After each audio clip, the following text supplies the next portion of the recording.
Daí, meus brothers, como sempre, direto e reto, vamos que vamos para mais uma. Eu sou o Maurício Guartelar e no vídeo de hoje, meu irmão, já tô com o meu roteiro em mãos aqui, ó, porque a gente vai falar, ó, por que que a Sony ZV-10, tanto a versão Mark I quanto a Mark II, são as câmeras mais recomendadas e vendidas para quem está começando. Essas câmeras fazem um grande sucesso e são, sem dúvida, talvez o que o mercado mais assimila para quem está começando, para quem está entrando nesse mercado, ou ainda para quem quer uma câmera B, uma câmera 2. Então, se você está interessado nesse vídeo, já ativa o sininho, as notificações, já deixa o teu like pra gente chegar com tudo nesse vídeo. Mas vamos que vamos. Ah, detalhe, fica até o final do vídeo, viu? É importantíssimo que você fique até o final do vídeo, porque o melhor eu sempre deixo pro final. Mas vamos lá. Ponto número 1 de por que essa câmera, vou dividir esse vídeo, eu sempre tento fazer ele da forma mais didática possível, até para que ele faça sentido para você, que tem uma absorção um pouco mais simples. Então eu dividi aqui em 7 pontos para tentar facilitar a tua compreensão. Então, vamos direto para o ponto 1, enquanto eu tomo um golinho d'água. O primeiro ponto é o sensor APS-C, que faz um 4K sem mistério. Ou seja, tanto a versão Mark I quanto a versão Mark II, elas têm um sensor cropado que faz um 4K excelente. A versão Mark I tem 24 megapixels, o sensor APS-C, e a versão Mark II, que tem um sensor atualizado, faz 26 megapixels. Então esses sensores eles oferecem uma ótima qualidade, uma nitidez incrível, sem você ter que pagar tão caro, né, se você comparar com outras versões. A versão Mark I grava 4K 30 frames, já a versão Sony ZV-10 Mark II consegue gravar 4K até 60 frames por segundo. Ou seja, são câmeras ideais para você vlogar e você consegue ter então uma qualidade cinematográfica com esses sensores, porque afinal de contas, a grande maioria das câmeras usava as câmeras para cinema realmente. Agora isso está mudando um pouquinho, elas estão tendo sensores também full frame, mas a grande maioria das câmeras que eram voltadas para cinema tinha um sensor com um tamanho muito parecido com o APS-C, né, um sensor Super 35. Então, essa câmera é ideal para vlogs, entrega realmente uma qualidade cinematográfica. Então assim, é realmente você pensar que você vai estar usando tipo um sensor com uma qualidade supra-sumo, mas por um preço popular. Vou trazer um exemplo aqui comparando com carros. Basicamente é como se você tivesse com um Jeep, né? Uma qualidade de um Jeep sinistro, um Wrangler, mas você tá com...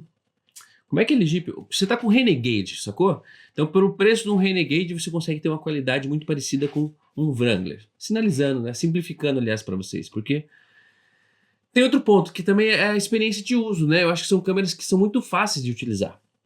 Então esse é o ponto 2. A questão do autofoco, ela é imbatível e tem uma ergonomia muito interessante para vlog. Então acho que isso sem dúvida é um outro ponto que faz essas câmeras serem muito vendidas, serem muito acessíveis para a maioria da galera que está começando, né? Então eu acho que essa questão também de experiência de uso, esse que é o ponto número 2, que fala do autofoco imbatível e da ergonomia para vlog. Ou seja, essas câmeras elas têm um reconhecimento facial, ou seja, para você se vlogar, para você se filmar, ela sempre vai manter teu foco, teu rosto com foco, perdão. O que é outra coisa que é muito interessante? Ela tem uma telinha articulada que é ideal para você se filmar. E o que eu acho uma das coisas mais bizarras dessa câmera é o peso dela. Ela tem apenas 343 gramas. Então é uma câmera muito compacta, perfeito, simples para você pegar e gravar na mão, né? Então acho que isso sem dúvida faz toda a diferença. Os botões também são pensados para youtuber. Então, assim, a ergonomia dela, né? Você se filmar, você se gravando, o botão para gravação são botões grandes, né? Então, acho que é um produto pensado realmente para ergonomia, para vlogar, para facilidade. Uma câmera, para quem está começando, ela tem uma barreira de entrada muito simples, né? Porque realmente eu acho que isso faz total diferença.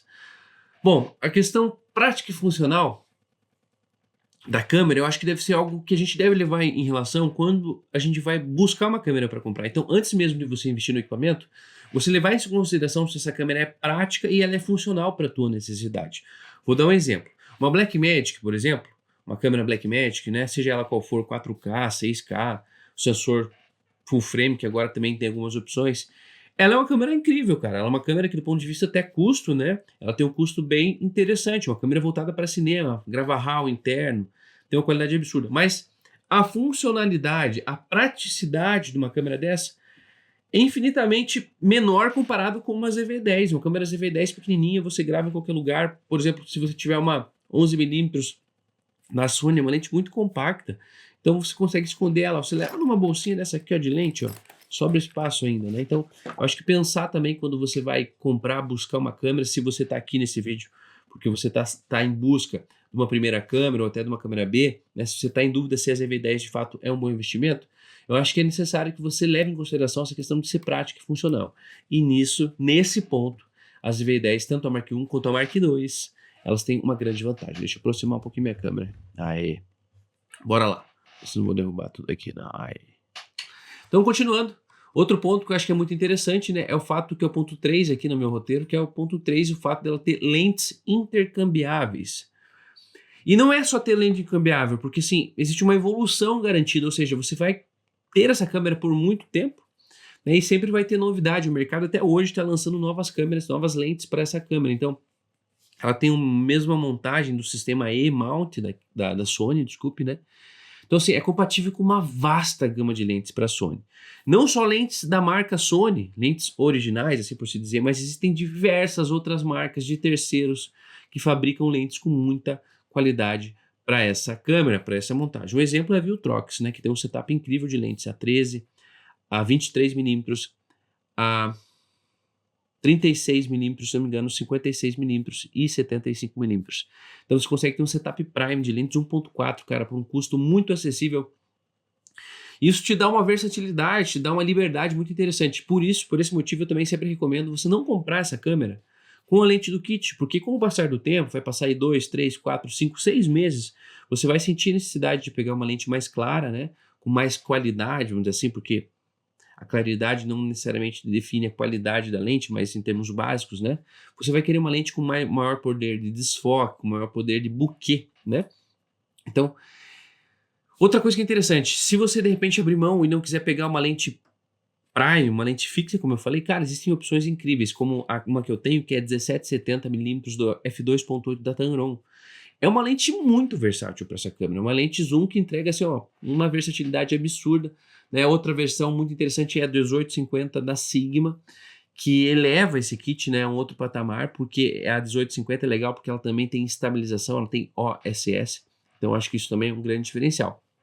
Então vamos lá, já estou no ponto 3, né, eu acho que esse ponto 3 talvez seja um dos pontos que faz com que essa câmera mais tenha vantagem, se você comparar ela com os concorrentes, tanto da Nikon, né, que existe uma câmera da Nikon, se não me engano é a Z30, que tem essa mesma pegada para vlogar.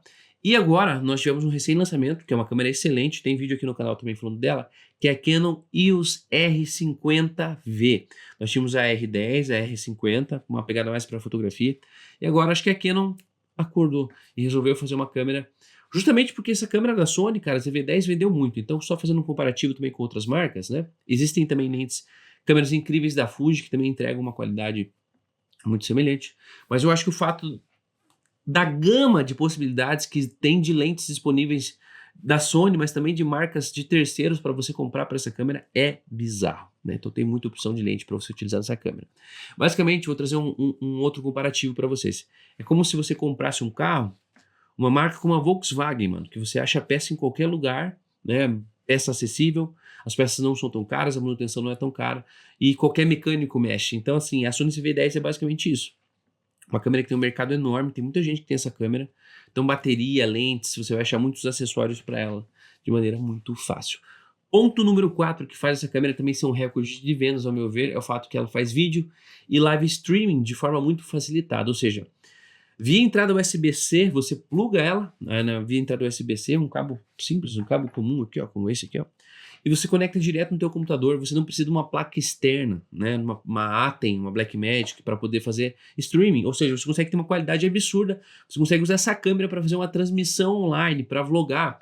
Se você, por exemplo, cara, faz live stream, se você é um gamer e quer transmitir com alta qualidade, cara, essa câmera vai se adequar muito bem à sua necessidade. O que é interessante? Ela tem um microfone direcional, né?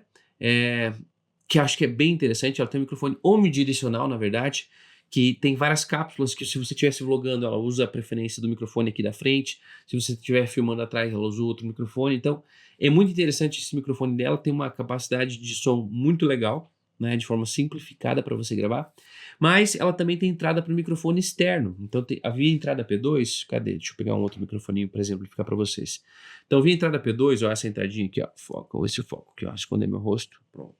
Via entrada P2, ó, essa conexão aqui, ó, você consegue usar um microfone externo como esse aqui da tua ZV-10, aumentando ainda mais a qualidade que ela vai te entregar quando a gente fala de live stream, porque você pode captar esse áudio via do microfone e também fazer essa transmissão. Eu acho que isso, cara, é um grande diferencial, tá? É a facilidade, de novo, a facilidade que essa câmera se adequa a vários cenários diferentes, então para produtores de conteúdo diferente. Ela é boa para foto, ela é boa para vídeo, ela é boa para produtor de conteúdo, ela é boa para quem quer vlogar, né? Muito acessível. Também que é interessante, falando de vídeo, né? Ela faz um Full HD a 120 frames, que dá um slow motion muito interessante. Então, se você cria uma timeline de 24 frames por segundo e você grava 120 frames por segundo, você pode reduzir em 5 vezes a velocidade do seu vídeo. Então, é uma versatilidade criativa, né? Você consegue fazer um slow motion muito potente gravando em Full HD a 120 frames por segundo. Acho que isso também é um ponto bem interessante para você levar em consideração. Se ligou? Não deixe de comentar aqui embaixo, mano. Tá gostando do vídeo? Comenta aqui embaixo. Se inscreva no canal, ative as notificações. Tem vídeo todo dia aqui para você, meu brother. Então, ajuda nós, né, cara? Ajuda nós. Estamos aqui na função produzindo conteúdo para você. Então, dá essa força que ajuda o canal a crescer. Ponto número 5. Talvez também um fator de maior decisão aqui para a compra dessa câmera, como eu falei, é o ótimo custo-benefício que ela entrega, né? E aí eu quero abrir um parênteses. Eu sei que é uma câmera cara, mesmo que seja a ZV-10 Mark I, nós vamos falar do preço agora. A ZV-10 Mark II tem um acréscimo nesse valor. Eu sei que é caro. Ainda mais para o padrão nosso do Brasil, onde o dólar está quase 6 para 1. Realmente é caro. Mas, de novo, levando em consideração que o mercado entrega, as outras opções, né? Ela realmente é o melhor custo-benefício. É muito difícil a vida para quem produz conteúdo, para quem faz foto, para quem faz vídeo, principalmente quando a gente compara quem está nos Estados Unidos, por exemplo, né? Que tem um poder de compra muito maior comparado ao nosso. Mas vamos lá. Ela tem um ótimo custo-benefício. A ZV-10 Mark I está na faixa de $698. Vamos arredondar para $700, né? Para facilitar a compreensão. Já a Sony ZV-10 Mark II custa $999, para arredondar $1.000, né? Então, mas vamos lá. Qual que é a diferença da ZV-10 Mark I para a ZV-10 Mark II? A ZV-10 Mark II tem um sensor mais atualizado, mais novo, um pouquinho melhor, né? Ela tem 26 megapixels e tem uma bateria nova. Eu acho que essa... Não tô com nenhuma bateria aqui por perto, mas eu vou pegar na minha mochila para exemplificar para você. Segura aí.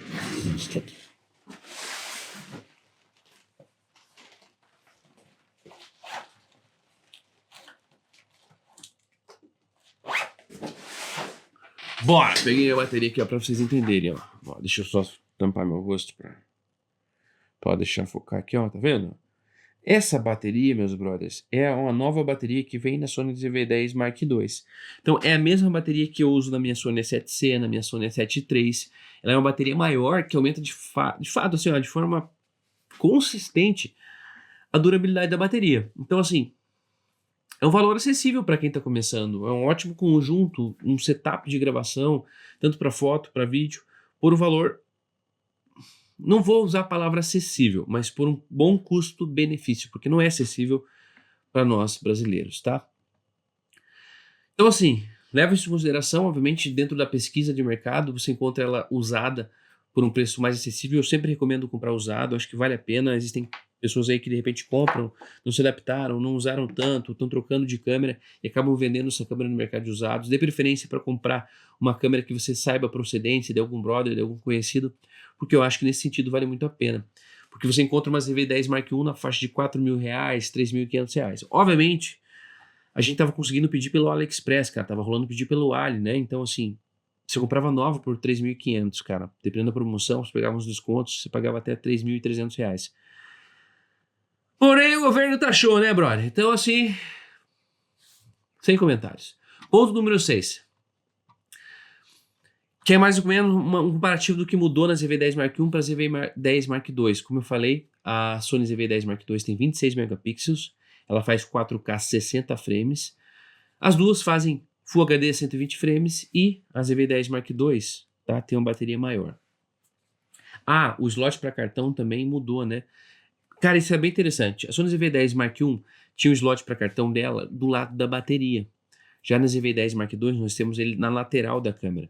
O que faz com que, de forma considerável, isso reduza um pouquinho o aquecimento da câmera, né? Um outro ponto que é importante a gente analisar, as duas câmeras, tanto a versão 1 quanto a versão 2, como eu falei, são $300 de diferença, talvez aí isso faça realmente diferença para você. Leve em consideração que, de fato, vai criar a estética da imagem, a linguagem da imagem é a lente. Então, talvez valha a pena você economizar esses $300 para comprar uma bateria mais da outra que é menor e investe em uma lente com mais qualidade, né? Um ponto a considerar é as duas, elas não têm estabilização de sensor, mas elas têm estabilização de forma eletrônica, né? Então, é interessante isso. Obviamente, se tivesse estabilização no sensor, seria mais interessante. Nós só vamos encontrar isso na Sony A6700, que é uma câmera que está custando pelo menos $400 a mais, se eu não me engano, 1.400 ou $1.600, né? Que é um valor realmente considerável se você comparar essas duas versões. Se você comparar a Sony ZV-10 Mark I, é o dobro do valor. Então, né, isso talvez você deve analisar. Mas o que é o lance, né? Existem algumas soluções para isso. Então, o ponto 7 é justamente trazendo para vocês algumas soluções, pontos de atenção, na verdade, de soluções para você driblar essas coisas que talvez sejam um problema, um empecilho. No caso de faltar estabilização de sensor nas duas câmeras, né, nas duas versões, você pode compensar isso utilizando lentes que tem o sistema OSS, um sistema de estabilização. Então a Tamron tem isso, a Sigma tem isso, né? Ou você pode também resolver esse problema de estabilização tendo um gimbal. Existem também algumas técnicas para você melhorar a tua captação, tua gravação, né? Obviamente, para você não ter essa micro vibração, se você quiser abrir mão da estabilização eletrônica, que funciona bem, né? Essas câmeras também, outro ponto de atenção. Essas duas câmeras, elas não têm o EVF, que seria o Viewfinder eletrônico. Deixa eu pegar minha câmera aqui para mostrar para vocês mais uma vez, dá licença. Deixa eu aproximar ela aqui. Bom, então vamos lá. O que é o EVF, meu brother? É o Viewfinder eletrônico. Inclusive, eu perdi a tampinha do meu, eu tenho que pedir, tá vendo? Tem isso aqui, ó. Quando você liga a câmera, né? Volta o foco, sai de mim, vai para a câmera. Aí, ó. Quando você liga a câmera, meus brothers, né? Você consegue botar o olho aqui dentro e você consegue de forma eletrônica ver a imagem que está saindo aqui pelo Viewfinder eletrônico. Como essas câmeras elas têm uma característica de serem mais acessíveis do ponto de vista custo-benefício, essa é obviamente uma forma que a indústria utiliza para poder baratear essa câmera. Então ela não tem um Viewfinder eletrônico, ou seja, você sempre vai utilizar a telinha, né, para visualizar. Nada que atrapalhe para quem quer vlogar, para quem quer fazer fotos casuais. Talvez em muita luminosidade, dias de muito sol, né? Pô, você vai filmar surf, por exemplo, talvez isso faça um pouquinho de diferença para você. Mas acho que nada que não possa ser contornado de outras formas, né? É bem importante só você estar atento a esse ponto. Como eu falei, a versão Mark I tem baterias menores, mas nada que faça muita diferença. Você comprar mais bateria, então acho que isso não é um problema. O que é legal também nessas câmeras? Você consegue carregar elas enquanto você está gravando. Então, você quer fazer uma transmissão de live, se você tiver com ela via USB-C, ela vai estar transmitindo e já carregando a câmera também, que é bem legal. Um outro problema dessa câmera é o famoso rolling shutter, né? Essa câmera sofre muito com o rolling shutter. Rolling shutter é um movimento de gelatina, assim, ó. Quando você faz movimentos rápidos com a câmera, ela acaba dando uma gelatinada. Você acaba solucionando isso se você utilizar um gimbal, né, obviamente, e se você de repente fazer um shot, fazer uma filmagem um pouco mais estática, a câmera parada no tripé, ou não fazer tantos movimentos, você consegue driblar esse problema do rolling shutter, que realmente é algo crônico dentro dessa câmera. Bom, vamos lá. Você já entendeu, né, a jornada que essa câmera entrega, as possibilidades que essa câmera tem. Eu não falei muito sobre fotografia, porque, cara, essa câmera tem um autofoco bizarro, ela tem uma ótima latitude para fotografia, ela faz fotos com muita qualidade. Gostaria de abrir um parênteses também. Essa câmera, a Sony ZV-10 Mark I, ela tem o mesmo sensor da Sony A6400, da Sony A6500, da Sony A6600, né? Só que sem estabilização. Então ela tem um alto poder para capturar a imagem. Ela tem muita qualidade, uma qualidade muito suficiente para o mercado, para o mundo que a gente vê hoje, onde a maioria das pessoas acaba consumindo um conteúdo aqui no celular, né? Então acho que é muito interessante. Mas vamos lá. Se você está procurando câmera, se você está pesquisando essa câmera, é porque realmente você leva de alguma forma a fotografia e o audiovisual a sério. E se você de repente está comprando uma Sony ZV-10 e quer dominar ela como um todo, quer dominar o modo manual, o que ela entrega, de forma ela faz, como extrair o máximo da tua câmera, para isso, meu irmão, eu tenho um atalho para essa tua jornada, que é um curso fotografia do básico até o profissional. Ainda, meu irmão, se você já faz bem fotografia, já faz bem uma captação interessante, mas não está conseguindo extrair na hora de edição a qualidade ou aquilo que de fato você vê no momento do clique, para isso também tem um curso para te ajudar, que é a fotografia, edição com alma e com propósito. Os links dos cursos estão aqui embaixo, cara, vai ser um prazer estar nessa jornada com você, o link está aqui embaixo. E se você curtiu o vídeo de alguma forma, se o vídeo agregou na tua vida, se você ficou até aqui esse ponto, realmente eu acredito que você quer dar um passo a mais na fotografia e no audiovisual. Então, mais um dia, mais um dólar. Vamos que vamos para mais uma, sempre direto e reto. Eu sou o Maurício Guartelá e até a próxima, meus brothers. É nóis. Tamo junto.